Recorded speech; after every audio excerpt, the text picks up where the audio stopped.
मोहल्ले में छोटे कपड़े पहनने वाली मॉडर्न बहू, एक सामाजिक परिवर्तन की कहानी। प्रस्तावना। शहर के बीचों बीच बसा हुआ था एक पारंपरिक मोहल्ला, श्याम नगर कॉलोनी। यहाँ सब कुछ पुराने ढर्रे पर चलता था। सुबह की आरती, शाम की गप्पे और मोहल्ले की काकियों की कमेटी जो हर बात पर चर्चा करती थी। इसी मोहल्ले में शादी के बाद आई एक बहू, सान्या, जिसने पूरे मोहल्ले में हलचल मचा दी। सान्या मॉडर्न थी, दिल्ली की रहने वाली, कॉर्पोरेट जॉब करने वाली, स्मार्टफोन और लैपटॉप से लैस, और सबसे बड़ी बात, छोटे कपड़े पहनने वाली। नई बहू का आगमन। अविनाश अग्रवाल, मोहल्ले के रिटायर्ड पोस्टमास्टर का बेटा, जब दिल्ली से अपनी शादीशुदा जिंदगी शुरू करने के लिए सान्या को लेकर लौटा तो पूरा मोहल्ला खिड़कियों से झांकने लगा। हे भगवान, बहू ने जीन्स और टॉप पहन रखी है, ना सिर पर दुपट्टा, ना पाँव में पायल। ये बहू तो मोहल्ले की रीति रिवाज को तहस नहस कर देगी। सान्या ने मुस्कुराकर सबको नमस्ते कहा, लेकिन उस मुस्कान में भी लोगों को बेशर्मी दिखी। परंपरा बनाम आधुनिकता। पहले दिन से ही सासुमां ने नियम सुना दिए।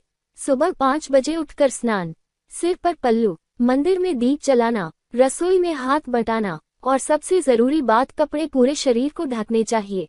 सान्या ने विनम्रता से कहा, माँ जी, मैं हर परंपरा निभाना चाहती हूँ, लेकिन अपने कपड़े मैं अपनी सहूलियत से पहनती हूँ।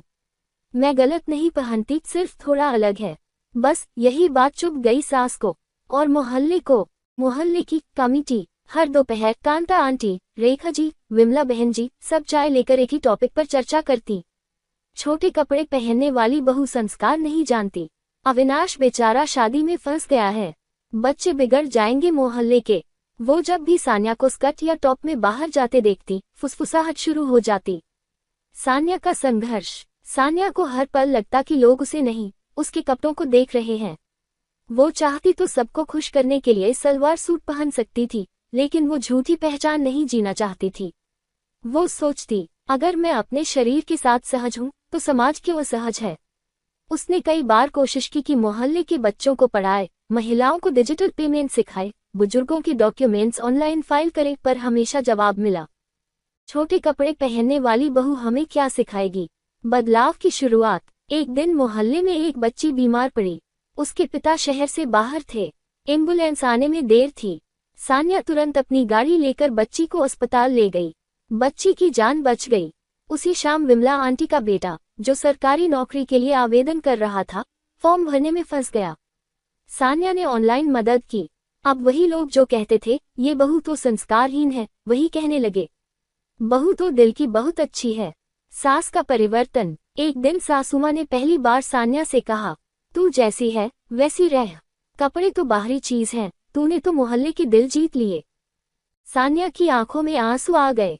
पहली बार उसे लगा कि अब वो इस मोहल्ले का हिस्सा है। नया चेहरा, नया मोहल्ला। अब मोहल्ले में सान्या को छोटे कपड़े वाली बहू नहीं, बल्कि स्मार्ट और साहसी बहू कहा जाता है। काकियों की कमेटी अब कहती है, नई पीढ़ी की बहुएं अगर सान्या जैसी हों तो हर मोहल्ला बदल सकता है। निष्कर्ष। किसी इंसान को उसके कपड़ों से नहीं, उसके कर्मों से पहचाना जाना चाहिए। समाज तब बदलता है जब सोच बदलती है, और यह सोच बदलने के लिए एक बहू का साहस ही काफी होता है। सान्या ने न केवल अपने घर बल्कि पूरे मोहल्ले को एक नया नजरिया दिया। संस्कार दिल में होते हैं, कपड़ों में नहीं।